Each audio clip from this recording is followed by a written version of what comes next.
Hello, welcome to the Sovereign Magazine show, a transformational experience where conscious conversations meet embodied wisdom.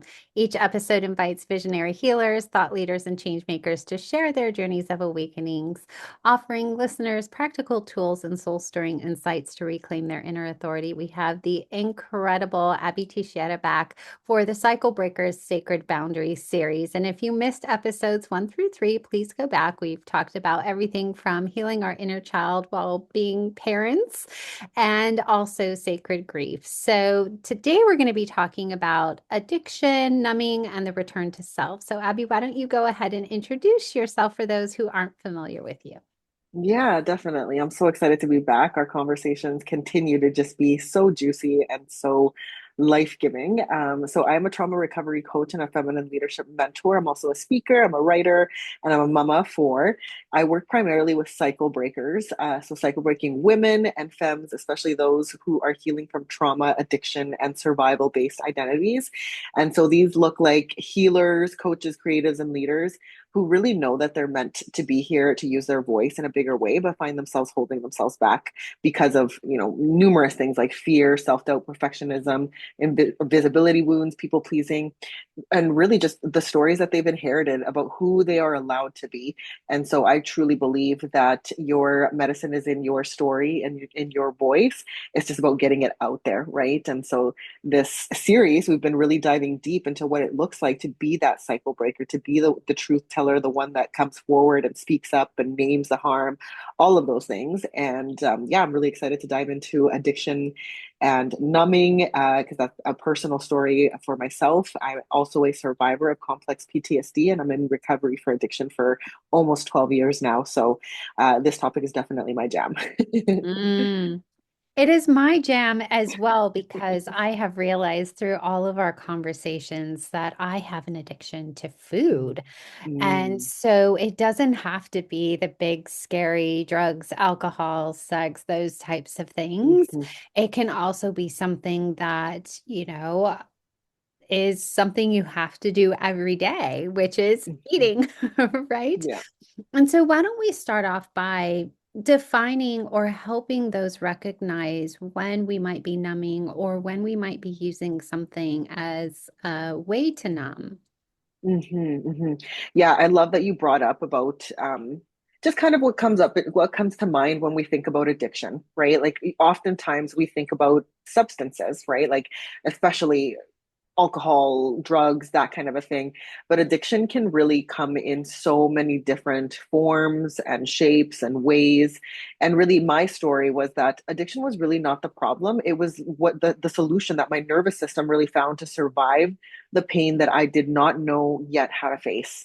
And so many of us are carrying around wounds and pain and traumas and things that have happened to us, and we haven't had the opportunity or the ability or even the capability. We haven't been taught or shown how to process that pain, how to do it in a healthy way. And so many of us, especially in childhood, we pick up, kind of these coping mechanisms or coping strategies to survive what we are currently moving through. And oftentimes those coping mechanisms are not really healthy, right? They are literally just to survive. And so for myself, it really started off as drinking around age 14. By the time I got sober when I was 29, alcohol had really become my primary coping mechanism. And I spent 15 years numbing, which was really what the whole purpose of the consumption of that substance was for me, was just to not feel, not to think about, not to deal with all the things, all the grief, all the pain, all the trauma that I had been carrying pretty much all of my life, right? And so on the outside, I looked very functional. I went to school, I got my nursing degree, I got married, I was traveling, all of those things, but I was really, really suffering in silence. I was suffering behind closed doors and really using alcohol deeply as a way to really cope with that pain that I had been carrying. And it wasn't until I kind of hit that rock bottom moment for me, which was 12 years ago, when I ended up in jail for the second time, that I really decided to look at that pain finally. And I didn't know what that was going to look like. I didn't know how to even go about that. I just knew that the life that I was living up until that point was really leading me to somewhere really scary. And I really felt I was playing with fire. And so that's what really humbled me enough to finally seek help. And, that's how my journey began. And in my journey in the last 12 years, I've really come across so many. Let me put it this way. I don't think I can honestly say that I have worked with someone that doesn't have some sort of addiction, whether it is, and by addiction, I mean something that they are using to soothe, to numb, to cope with the things that they are carrying. And like you mentioned, it could be something like food, it could be gambling, it could be shopping, it could be our social media, it could be our phones, just something to take us away from our bodies so that we can move through whatever it is that we're experiencing in life, whether we're parents or educators or in jobs, whatever is the case. We just need that thing to just kind of temporarily take us away from the mountain that we are really carrying, which is for many of us our story. Yeah. And it's so true. I mean, everybody's addiction is different. I mean, my brother has had his long-term addictions with many different substances.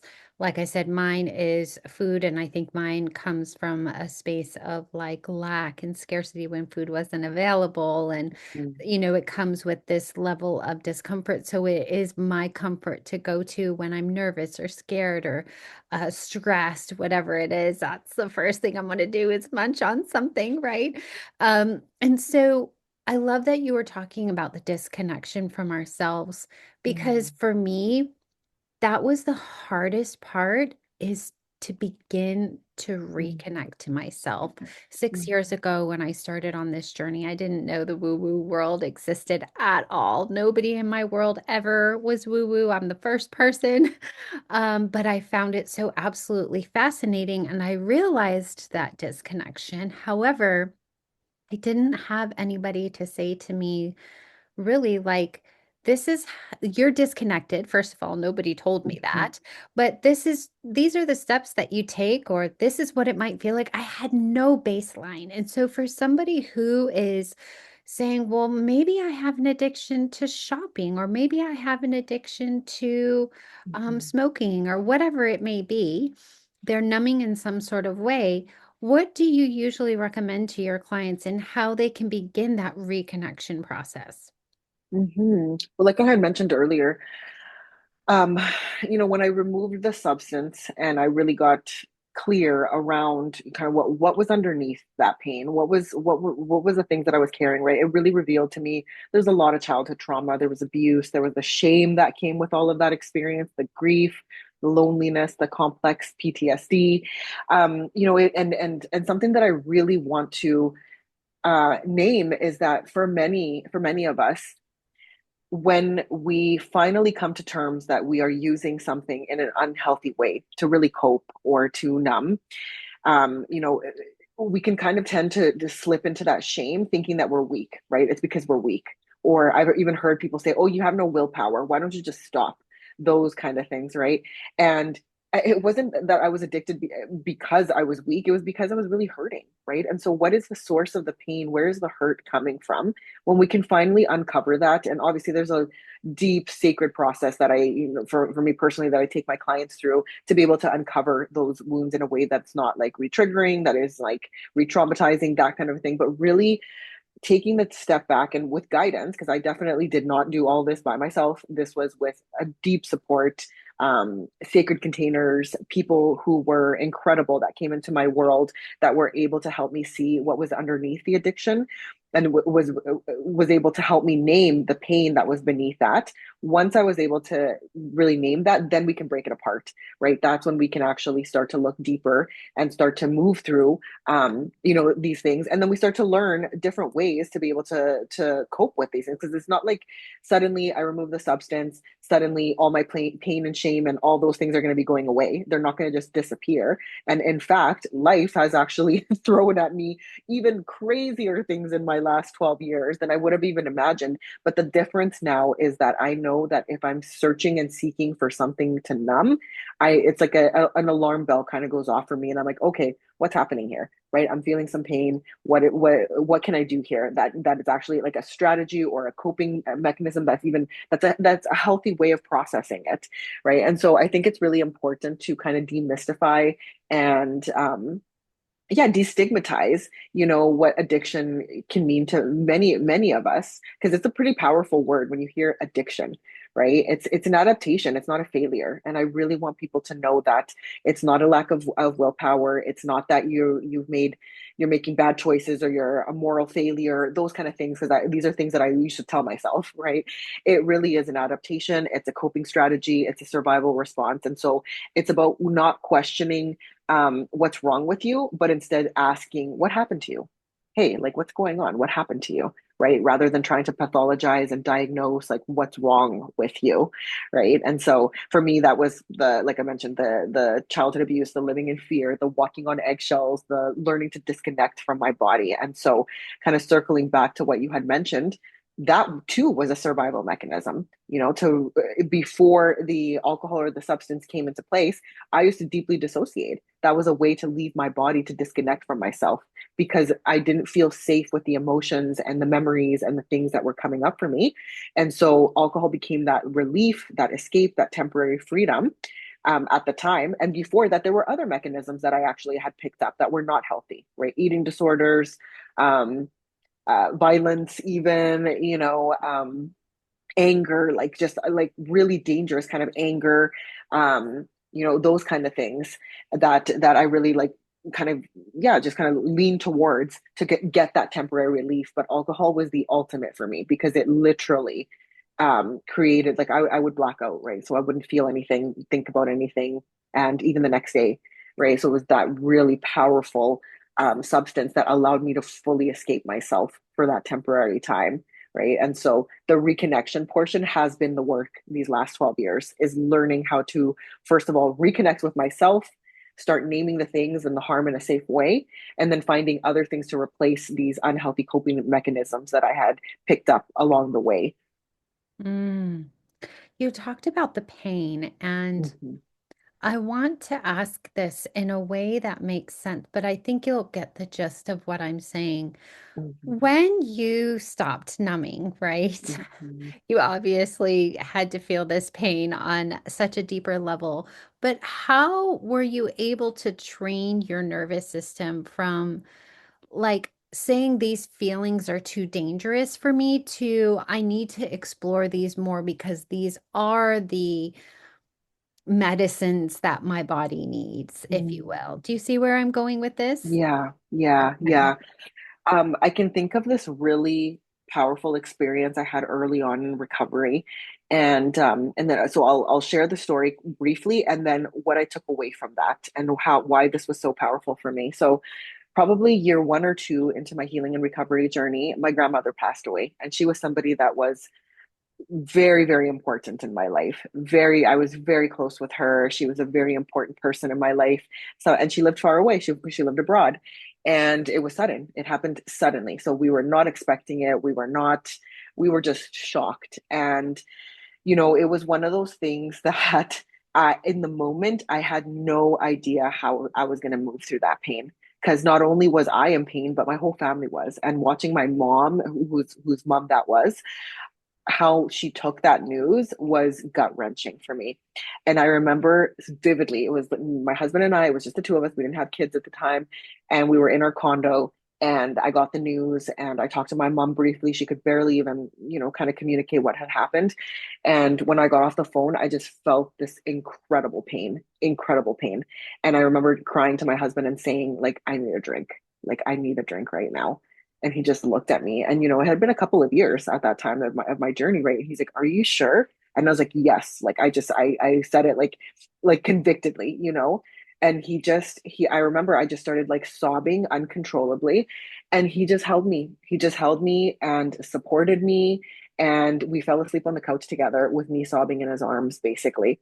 And I remember when I woke up the next morning, because I literally didn't wake up until the next morning, it was like I had survived a storm, literally. Like I woke up and I was like, oh my gosh, like it all came flooding back to me, what the news I had just remembered, all of that kind of stuff, the pain. But honestly, like it felt like I had kind of went through that initial like storm, like tsunami of a wave that kind of hit me. And it was the first time where I actually felt like, wow, I actually, I'm on the other side of that, Mm. and I survived that without the drink. Right. And so for me, what was really powerful is having somebody that was so safe for me, somebody who knew me, somebody that could hold me and not try to rush in and fix or judge or calm me down or anything like that for what I was saying in my grief and in my pain. Right. And so really what has been so instrumental was finding the right supports and finding the right modalities or whatever is the case, like tools, resources to be able to move through the things that come up when we are healing, like the grief, the anger, the shame, the rage, the loneliness, the confusion, all of those things. Because, like I said, just because I removed the substance from my life doesn't mean that everything was rainbows and fairy tales, right? I was still hit with lots of things, but again, I was no longer giving me the giving myself the choice to really turn to those old coping mechanisms. I now had different coping strategies and tools and resources. And in that moment, all I needed was to be held and witnessed and not my husband to like try to come in and fix and do all these things. He just acknowledged. He's like, "Are you sure that's what you want?" And I was like, "Yes." And he knew, that I was speaking from pain.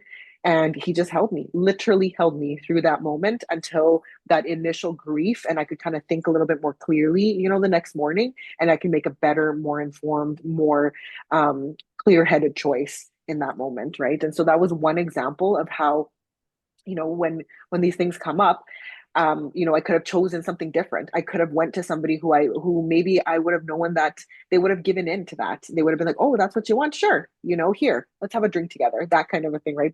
Because I was with my partner, who I knew he knows me very well. He knew the journey I had been on. He knew that this was not something that how hard I had fought to get on the other side of that initial addiction, that he really was able to be that person for me in that moment and just hold me through that painful experience until I could. And that really taught me that I could actually survive deeply painful experiences without numbing it, fully Mm. feeling it, fully Mm. feeling it. Mm-hmm. Mm. I love this example so much because my biological mother was a bad drug addict and alcoholic. And I always wondered if when she passed, if that would help my brother who has struggled with addiction, because she was always his enabler. Anytime he needed something, she'd get it for him, right? Mm-hmm. And she started very young feeding him drugs. I'll just say that. As far as I can remember, I don't think I was ever in that equation, but who Mm-hmm. who knows? I'd probably Yeah. have to go through hypnosis or something to try to remember. I was so young Yeah. because she left when I was 6 months old. But it reminded me of once she did pass, it didn't help. My biological parents actually passed 12 days apart of Mm. different, Wow. they weren't in the same town. Biological mother passed first and my father passed 12 days later. So soul Mm. contract, right? Mm. And Okay. so unfortunately my brother was incarcerated at that time. So he didn't get Mm. to say goodbye to either of them. Mm. And it makes me think about his recovery. He is currently sober. Yes, I hope that stays for him. But Mm. it made me think about this part of how do you hold compassion for yourself for that old version of you that did need to numb, right? Now Yeah. you're 12 years Mm-hmm. past Mm-hmm. that person, and who you are today, I'm sure is nothing like that person back then, because I am not the same person I was even 3 months ago. Yeah. But how do you continue to hold compassion for her Mm. while, because from my experience, every day is a choice. At any moment, we could pick up our addictions, right? Mm-hmm. And so every day continues to be a choice. And so therefore there's that part of us, we talk about the inner child, or we talk about, the little girl, or our higher self. Like I really feel like there's this addiction part of ourselves that we need to talk to Mm-hmm. sometimes. And so Mm-hmm. how do you hold compassion for her? Yeah, that's a really great question. Oh, and like literally just yesterday, I had to kind of journey with myself to really meet myself with so much. love and compassion because an old pattern was coming up for me that was very painful. And it was really profound how I was able to really kind of almost witness me spiraling and almost like by default settings going back to these old ways that I used to speak to myself, these old ways that I used to kind of operate in my day-to-day life. Mhm. And what really has been a big game changer for me is changing my relationship with pain. Because really, when I think about, addiction or numbing, anything that I spent years trying to avoid, the alcohol wasn't about hiding my pain. It was really postponing my relationship with it. Right. And so we have to learn to develop a relationship with pain because it's a fact of life. It is life. Right. We will experience pain in one way, shape, or form. And so it's been everything to really learn to first of all acknowledge, when the pain is showing up, right? And then what is behind that pain? What's really happening here? And when I think about the old versions of myself that had no guidance, no blueprint, no mentors, no supports, no resources, I was literally on my own to kind of figure this pain thing all out on my own. So I literally did the best that I could with what I had in that time. And unfortunately, a lot of what I had was not healthy. It wasn't safe. It actually brought even more pain for me in those instances, right? So when I think about that old version of me and how much she fought to be here, and she didn't always do it right. She didn't always, God knows the amount of times that I got myself in trouble and all of those things, right? I really, really have learned to like really meet myself with so much love and compassion. And because I can meet myself in that way, I can meet others now with that deep love, care, kindness, and compassion, looking at them where they are. Maybe they're me 10 years ago, right? Maybe they're me 12 years ago. Maybe they're me, like you mentioned, 3 months ago, right? And because I'm currently always constantly overcoming and working through and learning new things about myself and learning new ways to hold the pain and move through it in a safe way, I'm able to then show up in that way and hold that space for others as they are starting to come back and reconnect with themselves, their body, their voice, their truth, all of those kind of things, right?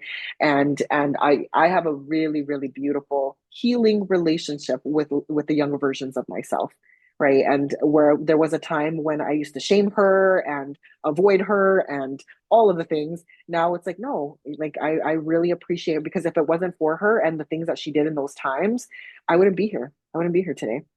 Even though it wasn't the right way or, the right way of Mhm. getting here, she took Mhm. different pathways. I can really, really see myself for what it was like in those times and what I did, in those times to really move through that without any of the supports or resources that I now so gratefully have.